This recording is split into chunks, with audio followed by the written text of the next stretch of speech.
अगर आपका branch computer science and engineering है और जॉब के लिए अप्लाई कर करके थक गए हो ना, तो मैं कल रिसर्च कर रहा था कि फाइनल ईयर का स्टूडेंट को अगर इंटर्नशिप बहुत इजी वे में बहुत क्विकली चाहिए तो उन्हें क्या करने की जरूरत है। तो मेरे पास वैसे तो बहुत सारे रिजल्ट मिले कि स्किल्स इंप्रूव करने की जरूरत है, रेफरेंस की जरूरत है, लेकिन कई बार मैं सोचता हूँ कि रेफरेंस भी लग जाती है, स्किल्स भी अच्छे खासे हो जाते हैं, लेकिन फिर भी कहाँ आके लैक होता है। क्या वो स्किल्स पे होता है? नहीं, कई बार स्किल्स तो Python, Java, machine learning, data science, ये तो हर किसी के रिज्यूमे में सेम ही होता है ना।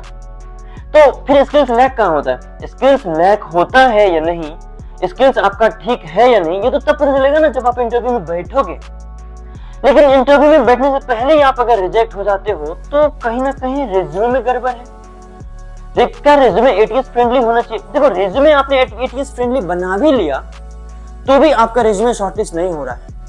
मैं इस बातों पे बहुत सोचता हूँ और आगे भी सोचता रहूंगा और आपको इस पे बेस्ट आइडिया देता रहूंगा, लेकिन अभी के लिए मैं चाहता हूँ कि आप एक्सपेरिमेंट करो। मेरे कहने से 3 ऐसे यूनिक प्रोजेक्ट आइडियाज लिख दो अपने रिज्यूमे में जो काफी यूनिक हो, मार्केट और रियल वर्ल्ड से बिल्कुल अलग हो। रियल वर्ल्ड में ऐसे प्रोजेक्ट आइडिया जैसे मशीन लर्निंग, डेटा साइंस का इस्तेमाल तो हुआ ही हो, लेकिन थोड़ा यूनिक हो, थोड़ा रियल वर्ल्ड प्रॉब्लम को सॉल्व करता हो और आपके पास एक्सप्लेन करने के लिए मच टाइम और डेटा चाहिए। अब देखो, बना भी लेना अगर पॉसिबल हो तो, लेकिन पहले रिज्यूमे जो लिखोगे, और e commerce management system, library management system, ऐसे प्रोजेक्ट आइडियाज ने ही आपकी जिंदगी बर्बाद करके रखी है।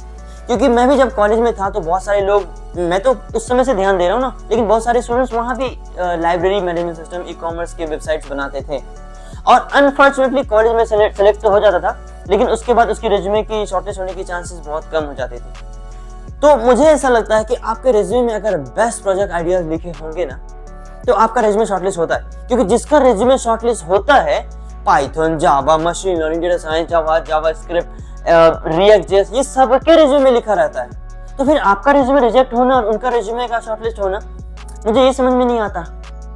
और एटीएस फ्रेंडली से रिज्यूमे का कोई लेना देना नहीं है, वो सिर्फ और सिर्फ रिज्यूमे का स्ट्रक्चर और लेआउट बताता है और कुछ नहीं। रिक्रूटर को उससे फर्क नहीं पड़ता है। आप रिज्यूमे में आगे पीछे ऊपर नीचे अलाइनमेंट खराब भी कर दोगे और जो दिखने में तो ठीक लग रहा है तो भी चल जाएगा, लेकिन रिक्रूटर को चाहिए ऐसे यूनिक इंसान जिन्होंने कुछ अपने दम पर सोचा हो, जिनकी सोचने की कैपेबिलिटी बहुत अच्छी हो, जो ऐसे कुछ आउट ऑफ द बॉक्स सोचता हो, जो रियल वर्ल्ड चीजों का सॉल्यूशन निकालने का हुनर रखता हो। और ये रिज्यूमे बोलता है, उसमें अच्छे अच्छे प्रोजेक्ट्स अगर लिखे हो तो। ये 10 प्रोजेक्ट आइडिया जो आपको स्क्रीन पर दिख रहे हैं, इसमें से कोई 2 या 3 प्रोजेक्ट आइडियाज चूज कीजिए, अपने रिज्यूमे में लिखिए और क्लाउड एआई से, चैट जीपीटी से एक अच्छा डिस्क्रिप्शन रेडी करिए और 2-3 लाइन का डिस्क्रिप्शन लिखिए।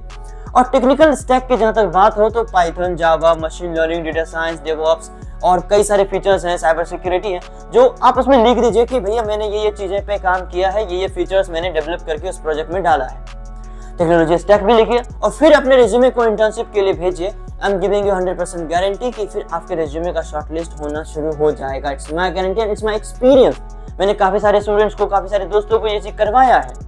So please do that. And description में भी मैं ये 10 प्रोजेक्ट आइडियाज लिख दिया हूँ ताकि आप वहां से जाके भी एक्सेस कर सकते हो। और इनमें से किसी भी प्रोजेक्ट आइडिया का सोर्स कोड चाहिए तो write the project name in the comment section. We will give you the source code as soon as possible and that too absolutely free.